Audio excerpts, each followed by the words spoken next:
So let me press record. Okay, so the session is now being recorded and I'm gonna continue. So hold on a second. I'm not sure if you can see my screen. I need to share my screen again. There you go. All right. So let me just tell you the flow of our time together. I'm going to start off with the most common question I get asked, particularly when it comes to mentoring. And then I'm going to take you on a quick, it will be very quick, journey of my own career. But the emphasis today, because I do share this story a few times, the emphasis today is to show you where I had mentors in my journey and how they helped me pivot. And also using my career journey to show you the difference between a on-the-job mentor and a career mentor.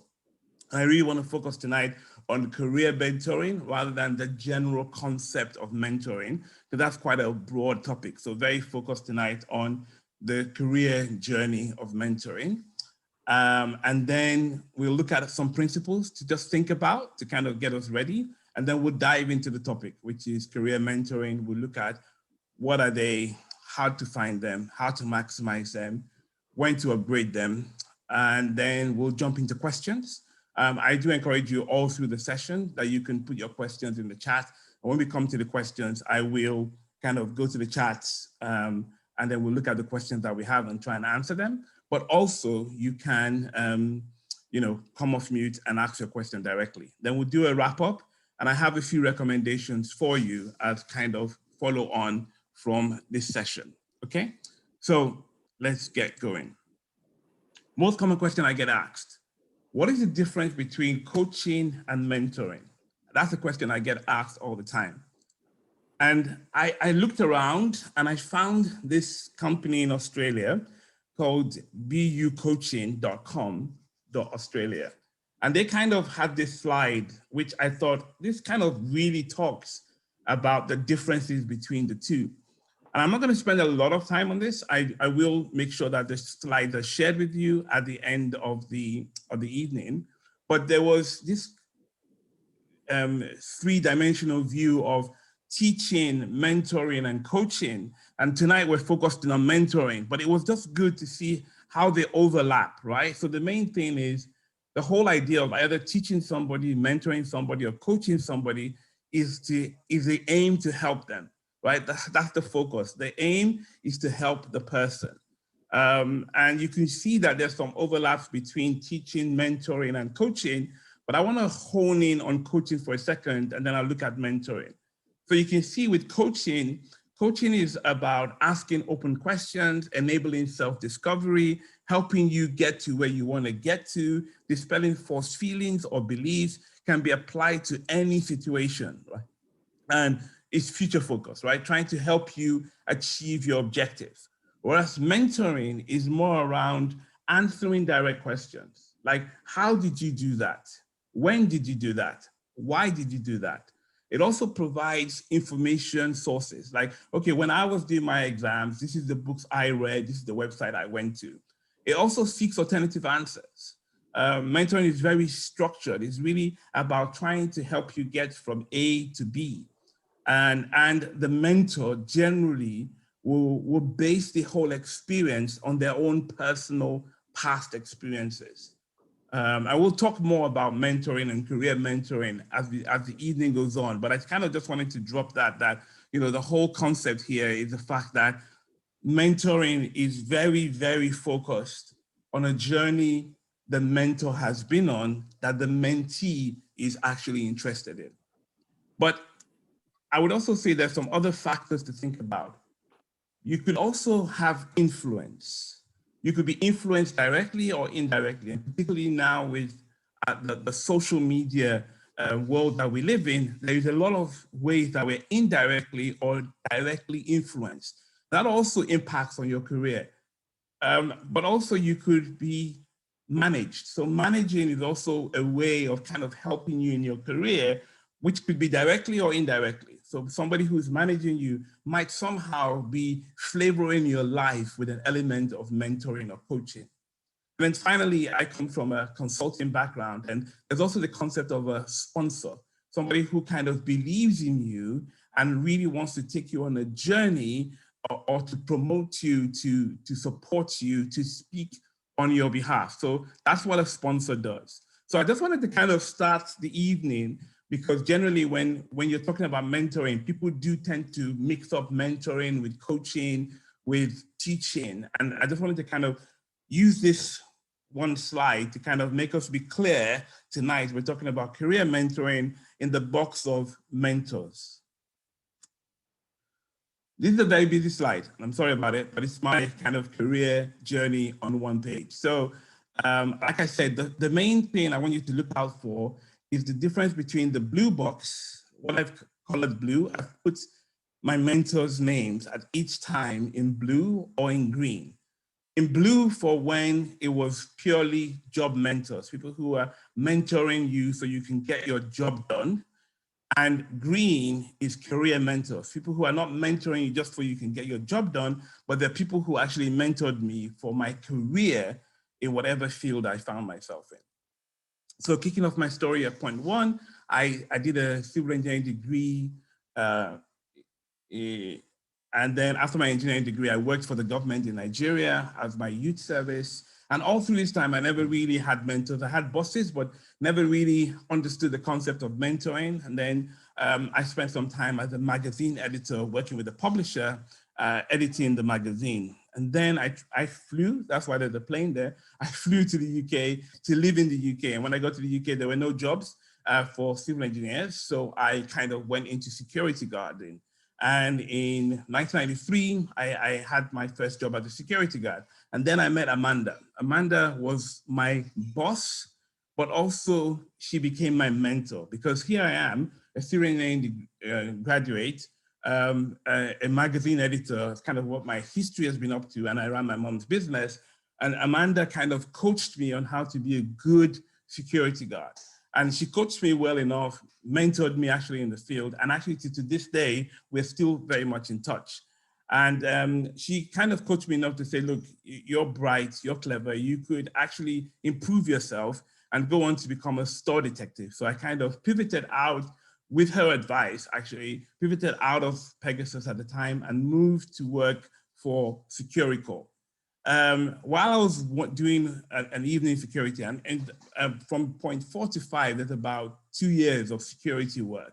And while I was doing a night shift one night at Securicorp, I saw a placement, a request for a graduate placement scheme in the University of Manchester, which I applied for that evening, and I got onto it. And when I got into it, I had my boss, one of my bosses, I had 2 bosses at the time, but Ian decided to kind of mentor me and coach me on how I could kind of convert my graduate trainee program into a job. And between him and my boss, I was asked to kind of draft up a job spec, and I drafted up a job spec which me and 24 other people applied for. I got the job, and it was the beginning of kind of my first real focus on what might my career look like, right? So up until point 7, I've just been focused on getting a job done. I wasn't thinking career. I was just thinking, I just need to make a living, pay my bills, and get my job done. And so therefore, you can see that the people that were in my life at the time were people who were helping me, mentoring me on the job. Then I pivoted into College of Law, where I worked as an analytics programmer, self-taught programmer, by the way. And Chris noticed that I was self-taught. So Chris came in and actually mentored me. At the same time, he was my boss. And then he said, look, I don't want to be your boss anymore. I would be your overall boss, and then I'll give you somebody to supervise you. But Chris stayed on to be my job mentor, if you like. And then I pivoted out of the College of Law. There's a lot of stories to tell in between, but I pivoted out of College of Law and went to work for GlaxoSmithKline. And it was when I got to GlaxoSmithKline that I realized somehow the penny dropped, because the very first week I was in GlaxoSmithKline, I went to speak to my boss's boss, Dominic, and I said, Dominic, you know, I'm looking at my salary, I'm looking at the grade, and I'm at the top of the grade, I'm at the top of my salary. And I was like, so how do I get promoted? And Dominic looked at me and was like, no, you got to be 5 years in the job first before you can think of promotion. And I walked away from there thinking to myself, no way am I waiting 5 years for promotion. And that set me on a journey for the first time to find a career mentor. So I went to Belinda because a friend of mine was also being mentored by Belinda. And Belinda kind of helped me think about where I wanted to go with my career. And if I'm really honest, at point 9 in my career journey, I wasn't really clear what I wanted to do. I was still seeking. And after about a year, Belinda left the company, helped me pivot to my next role. So you can see I did about 4 roles while I was at GSK. And she helped me pivot to my next role. And then when I pivoted into my next role, which was the first time I came into HR, I then met Anne Jones. So Anne was a HR BP, a head of HR, and she really, I think initially started off coaching me, and then she started mentoring me and pushed me to a place where I really got a hold of my role in GSK. And then I pivoted out of GSK into consulting. And in consulting was the first time I had a mentor outside my organization, and that was Dave. And I will talk to you more about that later this evening. But just wanted to kind of highlight that Dave was the first time I had a mentor outside my organization, because at the time, my mindset was still in my job mentoring, and my career mentoring was kind of in between. So I had to go outside the organization to find a mentor that could really help me. And with Dave's help and with many other things that kind of combined together, I got a phone call from a headhunter. I joined PricewaterhouseCoopers. And when I got to PricewaterhouseCoopers, I was more alert now about my career. And I met a lady there called Laura, and Laura mentored me for like 2 years, no, 3 years probably. And then she then recommended, with a few other executives in the organization, that I needed to get a proper mentor. And I would say, of all the mentors I've ever had, Barry was the first man. I'm going to tell you a story about him later. And he even said he might join. I don't even know whether he's here. Let me just check if Barry's here, or maybe not. But he did say he might join. So if he is here, hello, Barry. So I met, basically, and I'll tell you the story of Barry much later, but I would say of all the career mentors I've ever had, Barry has been the most pivotal and life transforming I've had. And then I kind of stayed with Barry until I became a director at PwC. And actually, Barry also helped me navigate my way out of PwC. And then when I got to Deliveroo, I met a lady called Judith, who was a very powerful influence in my career, and actually recommended me to Naspers, to the headhunter who finally got me there. So I tried to just give a quick story, particularly for those who never met me, of my journey. That's kind of my journey. And so today I work as a senior director in people technology for 2 companies, which are one all together in one, Naspers and Prosus. Naspers is headquartered out of South Africa, and Prosus is headquartered out of Amsterdam. So that's the introduction. But I want you to keep in your mind this picture of the difference between a job mentor and a career mentor, and where in my career, these people started showing up, and I became intentional about them. Okay. As I said, if you have any questions at any time, just put them in the chat. We'll try and monitor that and pick it up. And if you really feel pressed about it, you can interrupt and we will take your question. So like I said, let me just talk about some principles. I just want to lay some principles down so that we don't just leave here without a framework. So the framework of how I look at career acceleration, and you could look at this also as business acceleration, but I'm focused very clearly today on career. And the 4 key points I always talk about when I'm talking about career acceleration is: number 1, build your network. So if there's anybody on this call today that's not on LinkedIn, let this be a prompt. Go get yourself on LinkedIn, keep that LinkedIn up to date, because in today's world, LinkedIn is one of the most powerful tools in which you can use to build your network. Number 2, mentorship. That's what we're going to talk about today. Number 3 is crave new learnings. Look for new experiences and opportunities that kind of grow you, flex you, transform you particularly. And then the 4th box is practice the art of delegation. Like if you really want to accelerate your career, you've got to learn the habit of delegating, which doesn't come easy to everybody. But I think those are my 4 principles in terms of if you're looking at accelerating your career.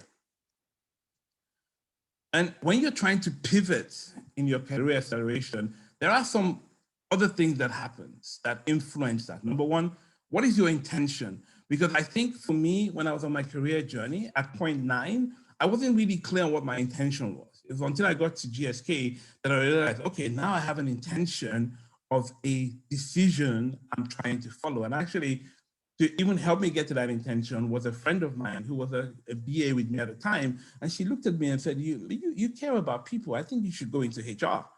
And that's how I moved into HR. It literally was a conversation like that. Like, you care about people, you should move into HR. There's a job going, would you go? And so the intentions is very important. Number two is when there's areas of growth, like if you're in an organization that is growing, that's what happened to me in GSK.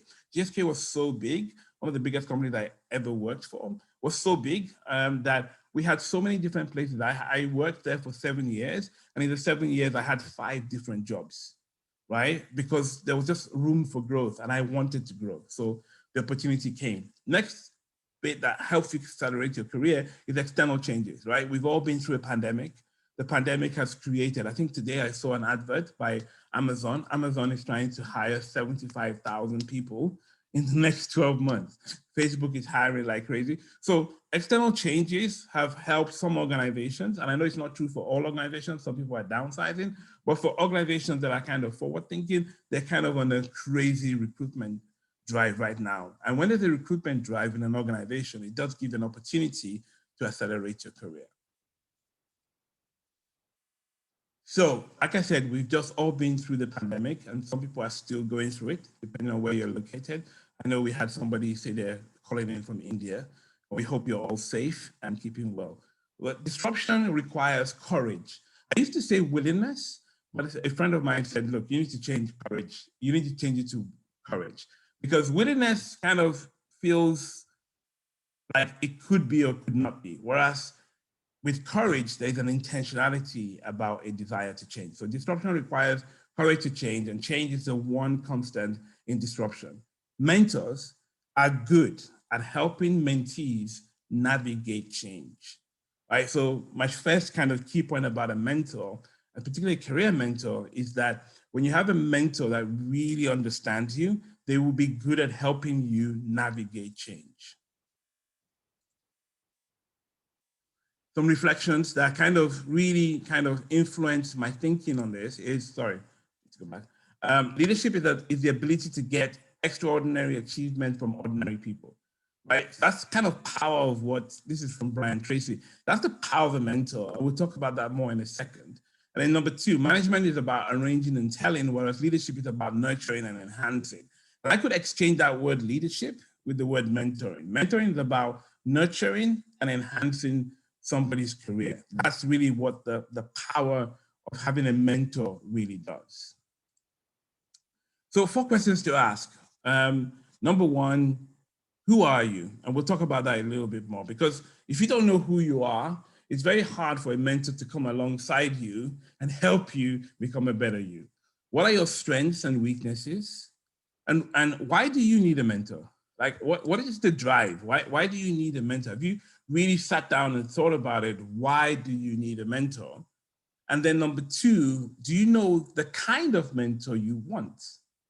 You know, do you want a mentor that's going to push you? Do you want a mentor that's going to stretch you? Do you want a mentor that's going to maybe do both? Do you want a mentor who's just going to watch you, right? So you need to really think about what kind of mentor you want. So who are you? And I like doing this because I think who are you is so important. Leading self is very important. And I think if you can lead self well, you can help your mentor navigate how to lead you. What is your calling? What are you called to do? What do you bring to the world? What do you bring to your company? What do you bring to your organization? What do you bring, right? And what motivates you? What gets you out of bed in the morning? What are the things that can line up for you that would just say, whoa, yes. What rewards do you expect? What do you expect from work, from your career? What is the purpose in your life? What purpose drives you? Some people, the purpose is the paycheck. Some people, the purpose is the increase in influence or power or authority or leadership. Some people, it's whether the organization is have a good corporate responsibility, but then we all have a purpose in life and we all have something that we bring. The question then is, what defines you? If I tap you on the shoulder, or I tap your closest friend, or I tap your boss, how would it define you?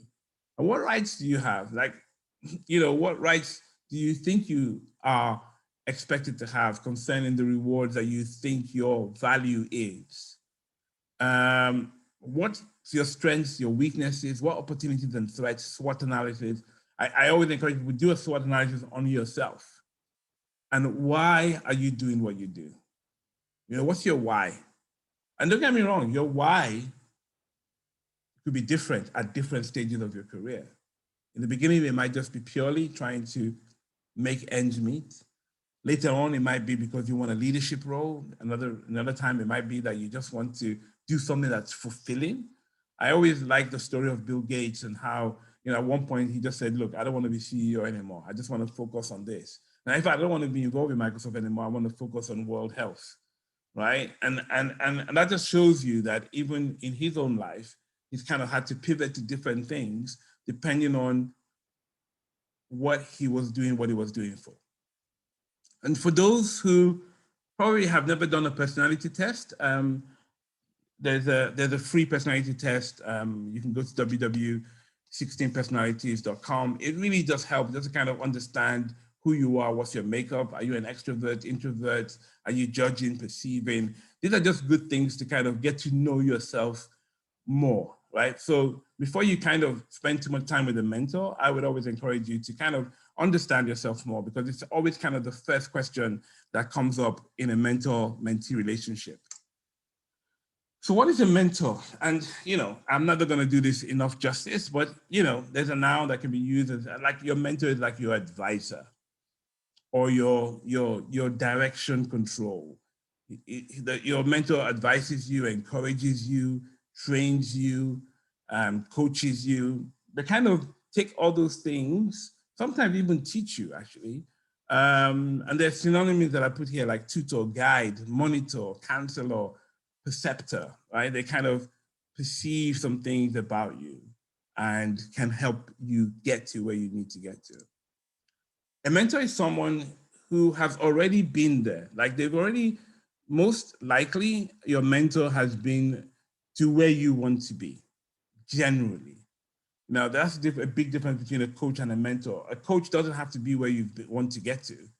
But if you want to be CEO, you probably would be looking for somebody who's either on that track or who's already been a CEO. So they can tell you how they got there. So a mentor can tell you, hey, this is how I got to where I got to. This is how I got to a managerial position. This is how I became a director. This is how I became a vice president.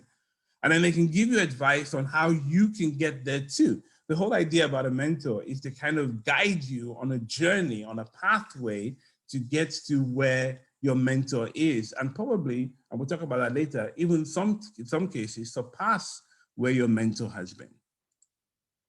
A mentor can take you on the road they have been on and show you shortcuts to the destination. Like I said, a mentor is taking you on a journey to somewhere, right? It's not just, hey, let's just mentor and just go around in circles, right? Mentorship, true mentorship should really be directional, right? So a mentor can take you on the road they have been on and show you shortcuts to the destination. A mentor is someone who sees greatness in you and finds a way to bring it out of you, right? And when I tell the story later on about Barry and myself, that's kind of what Barry did. There was greatness inside of me, but I couldn't extract it for myself. And so Barry was one of the people that helped me navigate that and helped me extract that. And, to some degree, the career I have now, there's a lot of thanks that goes to Barry for his help and support. It wasn't the easiest journey, and I'll talk about it later, but it was very impactful. So how do you find them? How do you find a mentor? And I've just put 4 things up here. I mean, there are many more, right?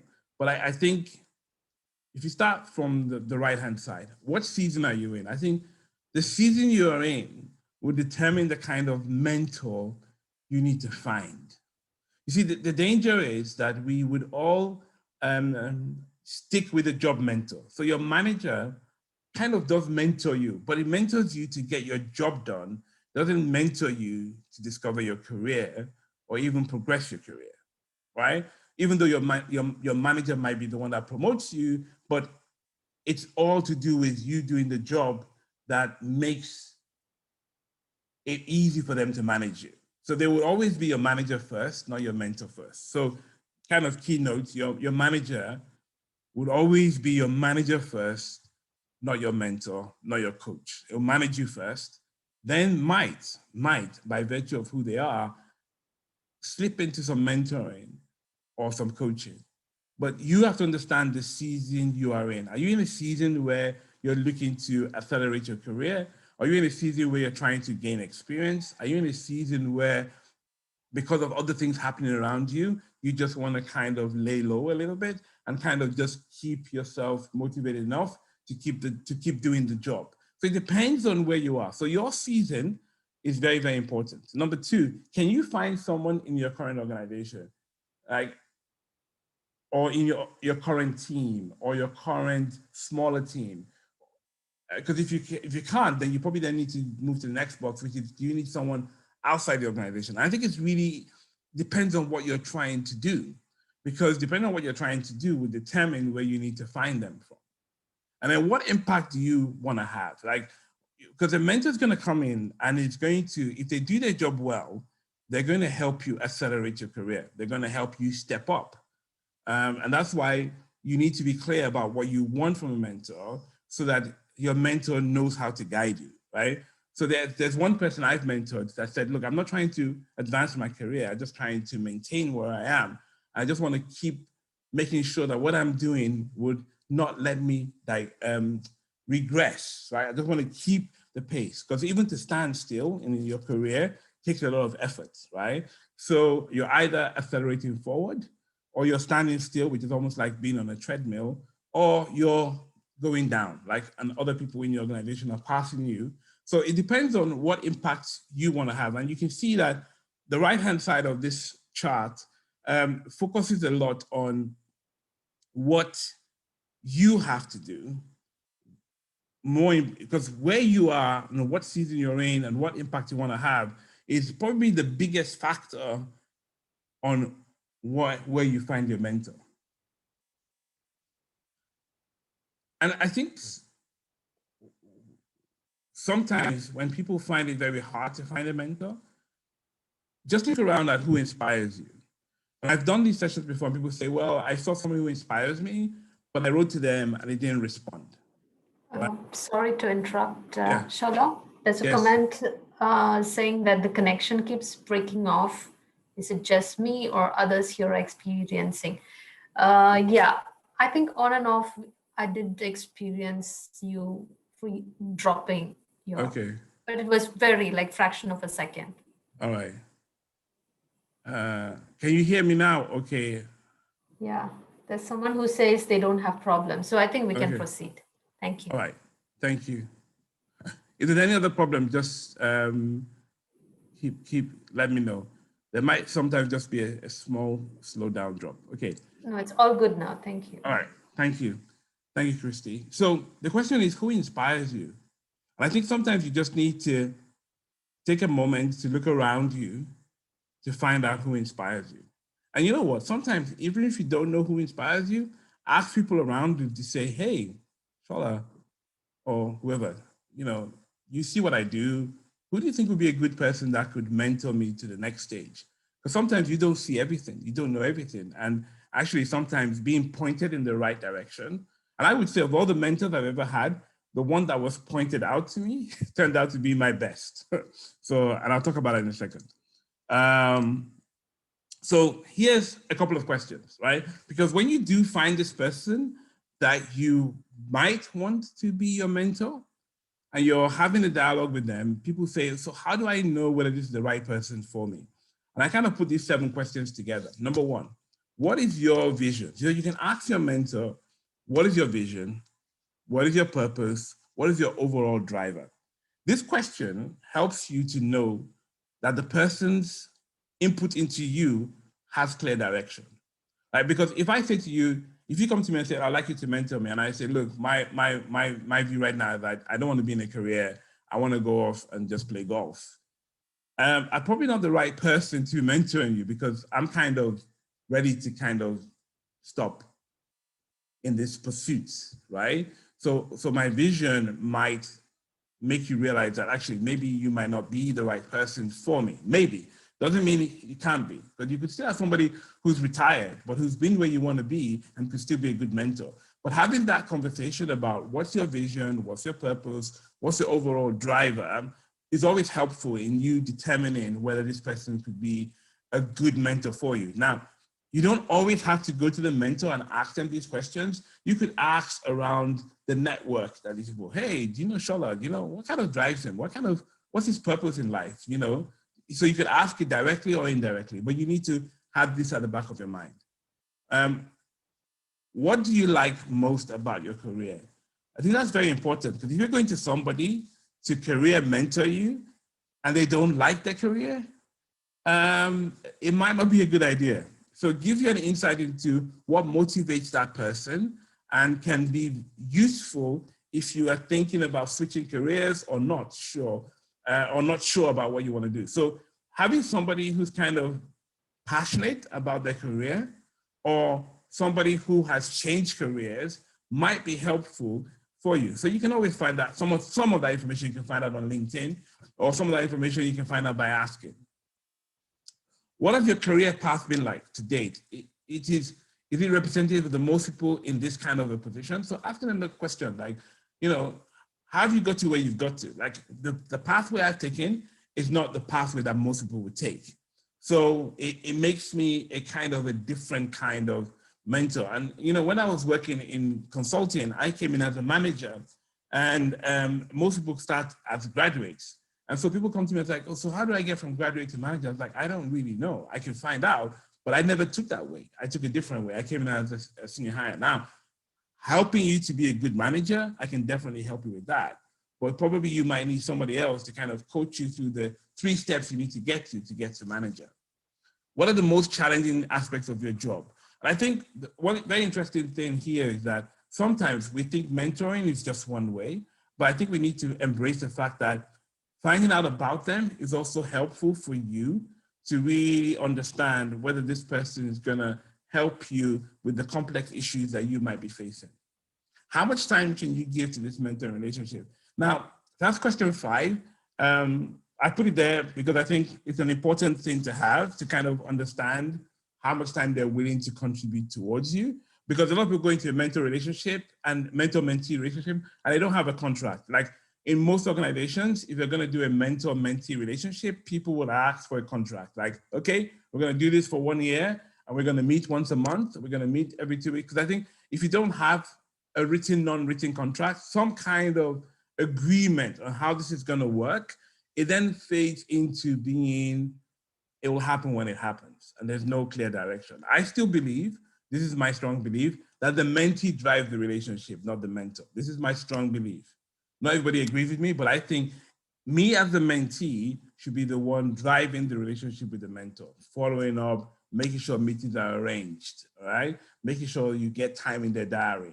Put the onus on yourself rather than on the mentor. Now, as you grow in that relationship, what would happen is it might become mutual, but it doesn't start like that, yeah? Then I think a very good question to always ask is, have you mentored people before? Now, that doesn't mean that you can't have them, but it just means that if they haven't mentored people before, then you can go on a journey together. But if they have mentored people before, then you know at least they're coming with some kind of experience.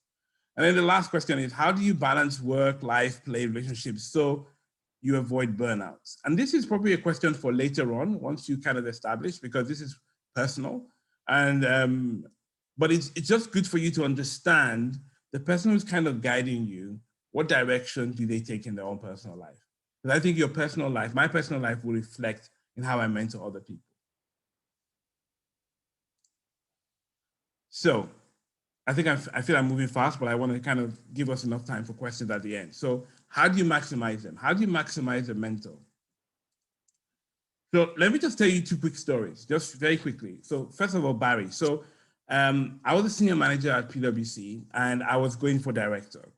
And my mentor at the time and my boss and basically the leadership team said, look, you're good at what you do, but being good at what you do is not going to help you pass the director panel. Because you're so good at what you do, you're so focused on what you do, we think it's going to be good for you to go out of your business unit and go into another business unit and be mentored by somebody who knows nothing about what you do. Because when you get to the panel, actually, what happens in PwC is that when you get to the panel, you'll be faced with 4 random people who have no idea on your business area. And I think I was so deep into my skills that I couldn't see, I just thought I was the best thing since sliced bread. So I thought everybody would love me. But actually, I realized later that no, it's not like that. So Barry was recommended to me because he had 20 years of experience at the time of being a partner. And that's kind of where I was wanting to go. And I will never forget my first meeting with Barry. I enter into the room and Barry says to me, so I hear, this is what he said. I hope I'm quoting him correctly. He said, I hear you're very good. That's what they said. But that doesn't wash with me right now. I want you to tell me what you do and why they think you're very good. So I went on, I probably said, because when you're doing the director panel, the first thing you have to do is to do like a 2-minute intro about yourself. And I kind of said a lot of things and I probably used so many acronyms. And he looked at me and he said, until you can make my grandma understand what you do, you're never gonna pass your director panel. Like, you've used so many acronyms in the last 2 minutes that even I, who's worked here for so long, I'm confused. You need to break down your story, simplify it, and how you add value to organizations. And that was my first meeting with Barry, right? That was I'll just see, there's something in the chat. Just hope that people are not. Okay, so we'll come back to that question. My journey with Barry. So that was kind of the start of it. But I will tell you that from that moment on, Barry helped me to understand the concept of telling your story, helping people to tell into words all the hard work, why they pay you what they pay you, because you can tell the story in simple language for people who do not understand. And one of my greatest achievements in life is that when I went into the panel, I finished as the highest panel finalist that the whole division had that year. And also I scored the lowest score, because the lower your score, the better your panel went, the lowest score that has been scored in a very long time. So, and I would give like a lot of the credit to Barry, how he mentored me, how he coached me, how he trained me, how he changed my thinking on converting the value you give in one hand into a story you tell, so that a panel who never met you before will recognize the gift that's inside of you. That's why I said before that a mentor finds greatness in you and helps you and pulls it out of you to help you tell a story. And then I'll tell you the story of Kiton. Kiton was a mentee that approached me and wanted me to mentor her. And we hadn't met. She heard me speak at an event and we had a chat. And actually we went on a journey together where literally it was a transformational journey of, I'm here right now, not really sure where I want to do with my career, to the fact that right now she's in Canada working in a career that she's very happy with. And not only in a career that she's very happy with, but in a journey that has spanned over 6 years to her getting to a place where she's very comfortable with where she is in her career. And it's kind of that whole storytelling and guiding people through, seeing greatness in them and extracting it and helping her navigate changing jobs, changing country, getting married, having a child, and still kind of building her career in the direction she wants to go. So that's Kiton's story. So let me just kind of finish off a couple more slides and then we'll go to questions. For those who are not here in the beginning, I kind of broke out how we're going to go. So Simon Sinek talks about mentoring as an evolving relationship. As it grows, it can become two-way and finally becomes friendship. So I would say where I am now with my relationship with Barry is more like a friend, and we kind of help each other now. Even though I will still see him in my own eyes as my mentor, but I think our relationship has kind of grown to that place where we're now in a friendship. And recently I was helping him with something, and he, even with these slides for today, he reviewed them as part of the process. And there's a video link there that hopefully when you get the slides, you'll be able to click on it. And Simon Sinek talks about his own experience of how mentorship can actually end up in being a friendship. So how do you take this to the next level? How do you take mentoring to the next level? I think there's an element of taking ownership. I think there's a question about this ownership in a second, so we'll go to it in a second. And then you've got to discover your own capacity. Like mentoring has helped me discover my capacity and helped me to push myself a bit more. You have to always acknowledge timing, because you might be ready for the next role, but nothing around you, the timing is just not right. So sometimes you have to wait your turn. And then the whole idea that if you want to take mentoring to the next level, you got to really be willing to scale up, like really scale yourself up into a new dimension. When to upgrade them, I'm not really sure. I really know how this works, if I'm honest, because I think sometimes in my own career, it's been I've changed or they've moved on. And even now that I don't work with Barry anymore, but I have 2 jobs in, I've kind of still stuck with him because he really works for me. So I've kind of decided to stay with him.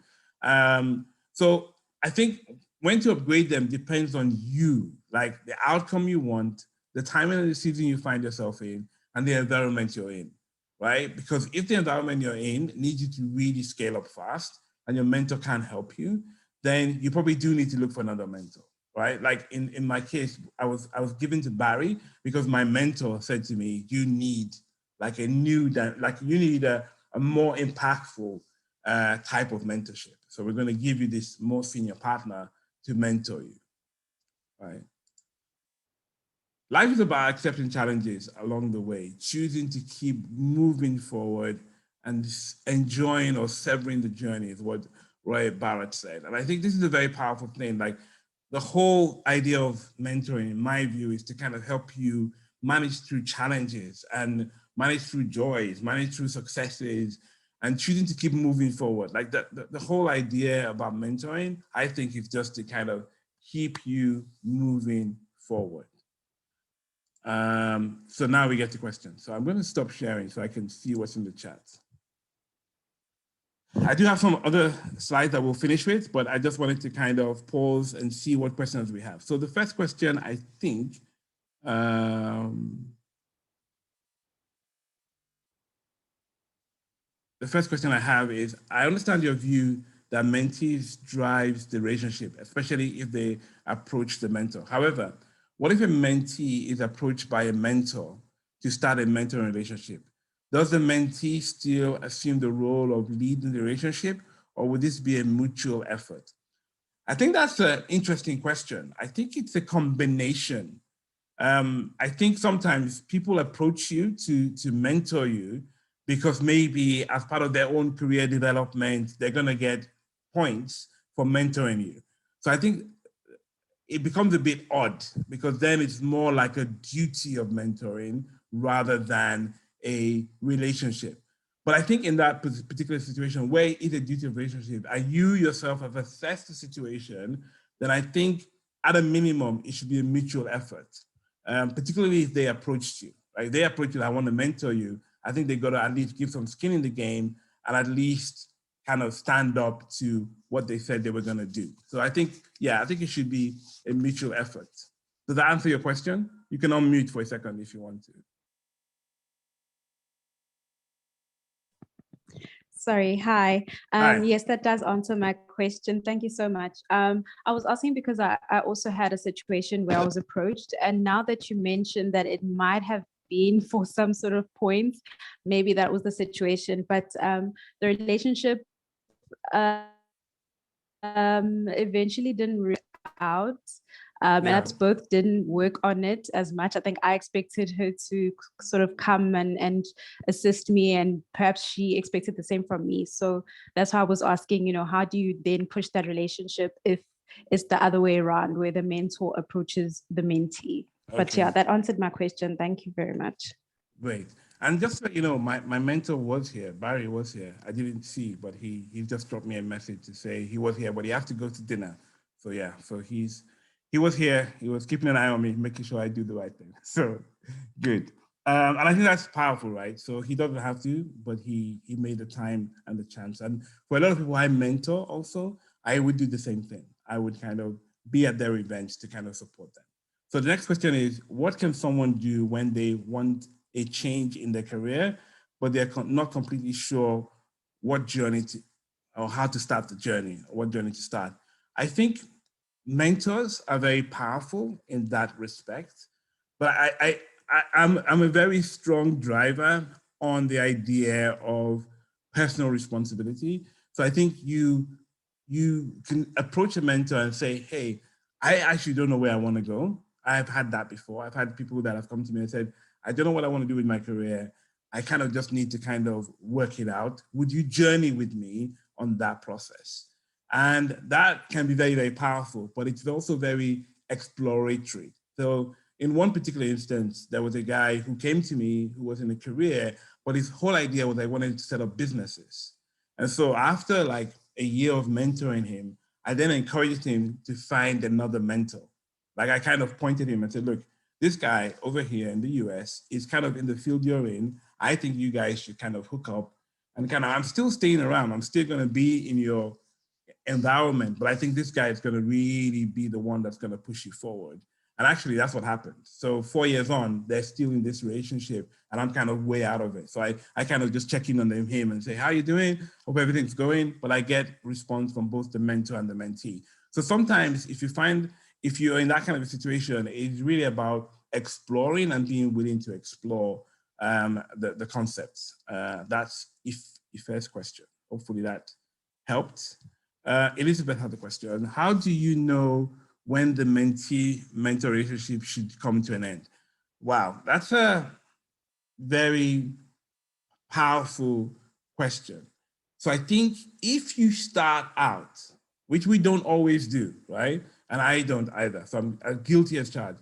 If we start out having the end in mind, right? So let's take my relationship with Barry. So with Barry, he was coaching me and mentoring me to become a director, right? That was his job. That was what he was tasked to do. That was what I asked him to do. But the moment I became a director, he didn't stop. Well, I didn't let him stop, actually. I kind of continued to pursue him. And then we evolved the relationship because now I wanted to become a director. Now I am a director. So I went to him and said, look, I don't want you to help me become a director. Now I'm a director. Now I want you to help me being a director. And we kind of continued the relationship. And actually what happened at one point is that I actually invited him to come and speak at my, because I was responsible for a big team in PwC. And I invited him to come and speak about mentoring and how he mentors and how he mentored me. So I think, to your point, how do you know when it comes to an end? I think if it's not producing the fruits or the results that you want it to produce, then that could be a signal that it's time for you to end, right? Because if it's not producing the outcomes you want it to produce, then it might be easier to just kind of call it quits, yeah? And then sometimes mentors themselves move on or don't have capacity or haven't been attentive enough, and they can also close it. But I think the idea really is studying what's going on and making sure that you're getting the value that you want from it. I think the worst thing that can happen in a mentor-mentee relationship is for the mentees to just go cold. I think that's the worst thing that can happen. That's a personal thing, right? Because I feel like if somebody is investing time in you, then all of a sudden you just go cold without closure. I think every mentor-mentee relationship has to have some kind of closure to say, look, thank you for your input, but I think I'm moving on, or I've got a new mentor. I've had chances where people have come to me and said, look, I've got a new mentor. And I'm like, great. So at least we're close. So let's close it off and you progress, right? So I think it's a difficult one. And I think it depends on the value you're getting out of the relationship would determine that particular piece. So I don't know, Elizabeth, you want to add anything to that or maybe ask further clarification? No, that was a great answer. Thank you so much. All right, thank you.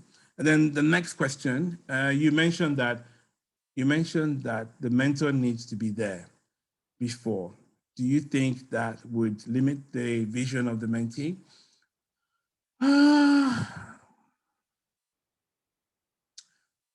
I think it depends. I think it depends on where you are, right? Where are you on the journey? So the time Barry, and I will use Barry's example because it's just easy. The time Barry was mentoring me, he was a partner. So ultimately where I wanted to get to was where he was at. So I was gonna have 5 years at least with Barry before I could get to where he was. And even when I got there, I'll probably be a junior partner and he would have been a senior partner, has been a partner for 20 years. So I think sometimes selecting your mentors is very, very important. Because if you select the right mentors, it means you can actually go on a journey for a very, very long time before you get limited. I think, I don't know whether you remember the question I asked about what is your vision, what is your purpose? Because if you have somebody who is mentoring you and is standing still themselves, sooner or later you will either catch up to them or go past them. So actually by default, the mentor-mentee relationship has come to an end. So to answer your question specifically, Chen, I hope that's your first name.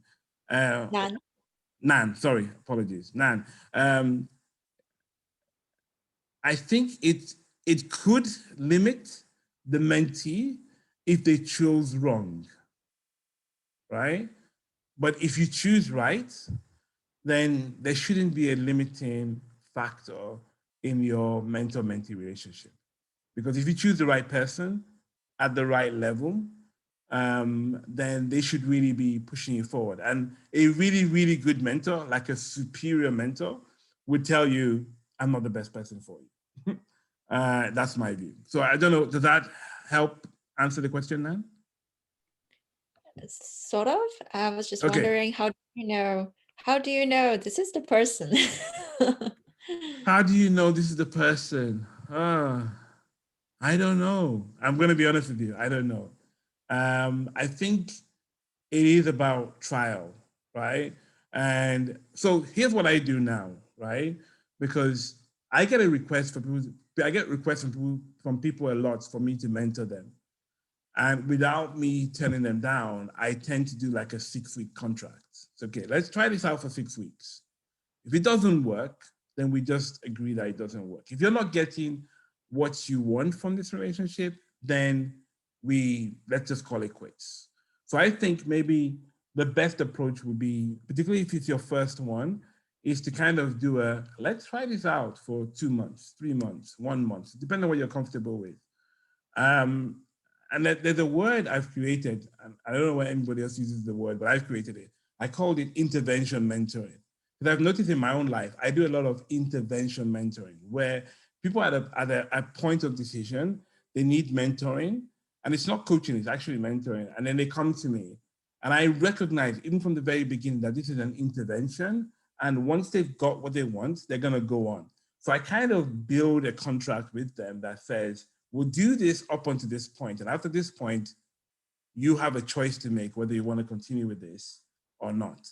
And particularly when you're investing maybe money in that relationship or you're investing your time, I think it's very good to kind of validate that this person that is inputting into you is the right person. So let me ask you a question, Nan. Have you had those before? Have I had mentor before? Yeah. I think sort of life-wise, I used to have, and career-wise, I would say probably recently have a mentor. It was not really official, so it's more on friendship. So, but Okay. I kind of think that he mentored me a lot in my career choices because I'm looking for jobs at the moment.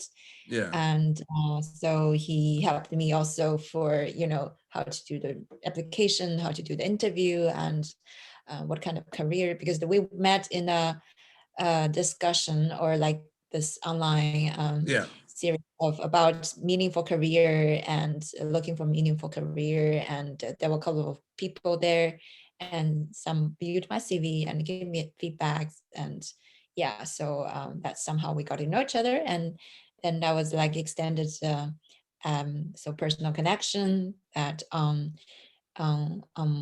me currently, how to find my so dream job, and a job that which I decided to do as my career as I just graduated recently. So it's a very important decision at the moment for me to start making. Yeah. Yeah. So That's very likewise, helpful. Yeah, that's very helpful. yes. I think it proves the kind of point I was talking about before. I don't know whether you hear from the beginning where I talked about you can have a mentor on a job, like a job mentor. They're just there to mentor you to get your job done. But you could also have friendship sometimes, or through friendship, you could find yourself stepping into mentoring, coaching, encouraging, helping, right? Because if we think about the lowest common denominator of a mentor-mentee relationship is that the mentor helps the mentee. That's the lowest common denominator. That help can also come through friendship. A friend could evolve that they have a mentor relationship with you. I think that's why I was very clear to say at the very beginning that the whole concept of mentoring is wider than career mentoring. There's life mentoring, there's relationship mentoring, there's so many different aspects of mentoring. But when you're specifically talking about your career, I think you have to be a bit more intentional about your career direction. And I think I recently was mentoring somebody who lost their job and was looking for another job, and I kind of mentored them through it to the point they've now got the job, dream job, really. But we both agree that that's it. That's all the intervention they need right now, and there's nothing else. We'll stay in touch. We'll keep connecting, but there's nothing else. There's not going to be a long-term relationship because what they wanted, they've got, and that's why I'm labeling. I'm trying to study it myself as intervention mentoring, where somebody just intervenes in your life and mentors you, but it kind of ends once you've got what you wanted. So, all right. I think that was the last question. So I'm just going to quickly share my screen again and then bring this to a close. Thank you, everybody, for being here and being patient. So that was questions. So I was going to make some book recommendations, right? So I've got 3 books that I want to recommend. It's kind of my new thing. Like I like to recommend books. And by the way, I do get no commission for any of these books. So the first book is called The Tribe of Mentors. Like this is a very big book. It's like an encyclopedia. And what Tim did was he basically went out and interviewed some amazing people from around the world in every aspect of life. I mean, some of my greatest heroes are in the book: Tom Peters, actors, singers, all sorts of people, and just asked them a couple of questions about life and what would they tell to their younger person. So that's a really good book to read, and it's very diverse in its content. Ram Chandra is kind of one person I could say I kind of was influenced by and probably is mentored from afar by, because he's very into this creating high potential leaders and finding high potential leaders inside of you, and kind of how do you grow fast? How do you take on new responsibility? How do you make impact? And if you're in that stage in your career, you're thinking, I want to be a high potential leader, I think this is a really, really good book to read. Like just reading it, the way he's written it is almost like he's coaching and mentoring you through as you read the book. And then the final book is more for people who are in consulting, but I think it could work for anybody. It's called How to Lead Smart People. I was given this book as a gift after an event I did, and I read it, and I still read it, and I still go back to it. And it's just an amazing book to kind of really get your head around, to think about going one step further about how smart am I as a person and how do I lead smart people. So those are my 3 recommendations. Feel free to to kind of get any one of them. I think they're all available on Kindle also. So yeah, so those are my book recommendations. I also wanted to recommend a conference that we're doing. We're doing an event, a friend of mine and I are partnering together, and I have Tumishi also on here. So she's also part of that wider network, and she's going to be one of the mentors at the event, actually. And we do like a mentor roundtable. And basically what we do is we have 100 rooms, and we have a mentor in the room, and 9 people between the ages of 21 and 33 can come in and basically learn about, it's kind of like speed dating to some degree, but it's longer than 10 minutes. It's like an hour and a half where you can spend with a professional in your area that can talk to you about their journey, what they've done, how they've done it, and you can literally ask them any questions. So if you know anybody between the age of 21 and 33 of African descent, this is very focused on Africa, please share this with them. It will be in the deck that we share with you later. You'll get an email from GLA, and we'll share this link with you. The last thing I wanted to kind of promote is I think sometimes you without going into a deep mentor-mentee relationship, you can also go on a masterclass. And so I've been running a masterclass. This is cohort 3 that we're about to start in July for looking at managing up, right? So one of the aspects of your career is how your manager manages you and how you manage up. And so we are running in July cohort 3. We're currently running cohort 2, and there's somebody here in this event today that's part of cohort 2. So thank you for participating. And so what we'll do is when you get the slides, you can register your interest that you might want to be interested in the masterclass. We're going to try and send you some promotional material if you're interested, so you at least have a bit more of a feel for what it's like. And then, yeah, that's it. And I think that's me done. Okay, so we're gonna bring it to a close. So I think we run for an hour, 15 minutes, where we've got 7 more minutes, because I don't want to keep people, particularly in Germany, today is a bank holiday, actually. So is there any more questions or comments or feedback? Feel free to unmic yourself and say a few words, and we'll just run that for another 5 minutes, and then we'll close the program. Anybody? No, thank you very much. So it was very nice getting to know you. And then, is it available? Those slides will be somehow available. Yes, you will get an email from GLA, and they will give you a link to the slides, and yeah, you will get the slides for sure. Maybe tomorrow. Okay, thank you very much. No problems. I really enjoyed it. Good, thank you. Thank you for your contribution, because the questions makes it interactive. Hi, this is Adiola here. Hello, thank Adiola. you so much. That was really enlightening. I've got a question. Yes, go ahead. From my understanding, you've put this mentoring relationship as a kind of collaboration between the mentee and the mentor. So when you cited an example, when someone did ask you about how you would know if this is the mentor for you or not. So you said sometimes you put a time frame on it, and then that made me think. So in that relationship, is there like a particular structure to how you go about this mentoring? So is it like you come up, like I being the mentee and you being the mentor, do you come up, do I come up with a structure for you, and then I say, do we touch base every week, or like how exactly? So if you're putting a time frame on it, then I believe there's a structure to it. So could you tell me how the structure is supposed to, or maybe an example of how the structure should be? Yeah, and again, like anything, there's always caveats to everything. So I think it depends on what is trying to be achieved. So let's take the instance that Nan, she's left now, but she had somebody who kind of mentored her to get a new job. So if the intervention you want is to get a new job, then the framework I will put in place is like, do we meet every week? And what do we do in that week? Do we talk for 30 minutes? Do we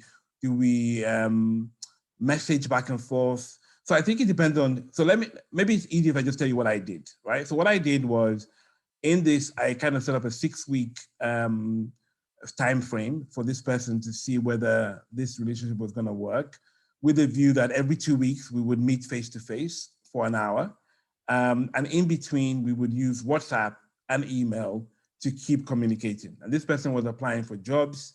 And basically what I tried to help them do was find the kind of job, like we spent the first hour to say, okay, what are you looking for? Like, and use open questions to really draw them out. And because I've applied for jobs myself and I'm in the HR field, it was very easy to kind of navigate to what they wanted to know. And then I realized that actually, so this is just a particular story where they were limiting themselves in the jobs they could apply for because they didn't have enough knowledge. And so the whole relationship then turned into me pointing them in the right directions in the jobs they should be applying for. When they started applying for those jobs, they started getting interviews. And in the end, they got 3 interviews and eventually had to choose between 2 companies for the job they wanted. But the structure I put in was, let's meet regularly. Let's have a plan on what we're going to talk about. Let's try and make sure we get to the objective that you're trying to get to. So I think it's really around structure, around timing. So you have a time frame, structure about content, and then structure about outcomes. Because I always think that every mentor-mentee relationship has to be outcome driven, or else it's just you guys getting together and having a chat. So I hope that helps, Adiola. Yes, that was spot on. Thank you very much. All right, no worries. Okay. Yeah, Pastor Shola. Yes, sir. You just want to find out, is there any financial commitment to mentor-mentee relationship? Manuel De Silva, yes, you can approach me for sure. I can support. So I'm just answering the question in the chat. I'll definitely would love to help and support. So I think, Mr. Rotimi, Pastor Rotimi, I think of 90% of the mentoring I've done, there is no financial commitment. But more recently, because of the demand on my time, I have put a financial incentive towards it to say, look, if you want to mentor me, it's going to cost this amount per hour, more because, and they're different, people do all sorts of different things, but I would say generally, and like I said, 90% of the people I've mentored has been zero cost, but people do thank you, or like I did things for my mentors, like Barry and Co, where I would buy them gifts at Christmas, take them for meals, buy flowers for their wives and stuff like that. So I think it is good to reciprocate in that direction. I don't think mentorship should require any of that, but I just think if you're benefiting from a relationship, you should reciprocate in whatever way, particularly if there's no financial commitment up front. And particularly when you get into professional mentoring. So like if a CEO would hire a company for them to be mentored, it's not zero cost, right? So, so that's it. Yeah, actually I asked that because most often when there's no financial commitment, the level of commitment engagement from the mentee may be very low. Yes. Yeah, but once it costs something, then you have to be there all the time to learn and to gain what you're already looking for. Yeah, and I think for me at the moment, maybe that's a better way to answer it. All the intervention mentoring I'm doing now, I put a price on it because you're very specific about what you want to get out. So I put a price on it, and that's what I've done. But my long-term relationships, there's no price on it. But you're right. There are people that you are in a mentor-mentor relationship, you don't hear from them for months. So it's kind of the way it is. Okay. Thank you very much. Thank you. We're on the 15 minutes now. So I think I'm gonna bring this to a close, unless there's any other last questions. I mean, you can still email me a question. So feel free, you have the email address. So you feel free to email me and I will respond. That's my commitment to you for giving me an hour, 15 minutes of your time. I commit to replying to you. So, all right. Okay. Thank you, everybody. Thank you. Have a nice Bye. evening. Bye. Thank you very much. Bye. Thank you, Bye. sir.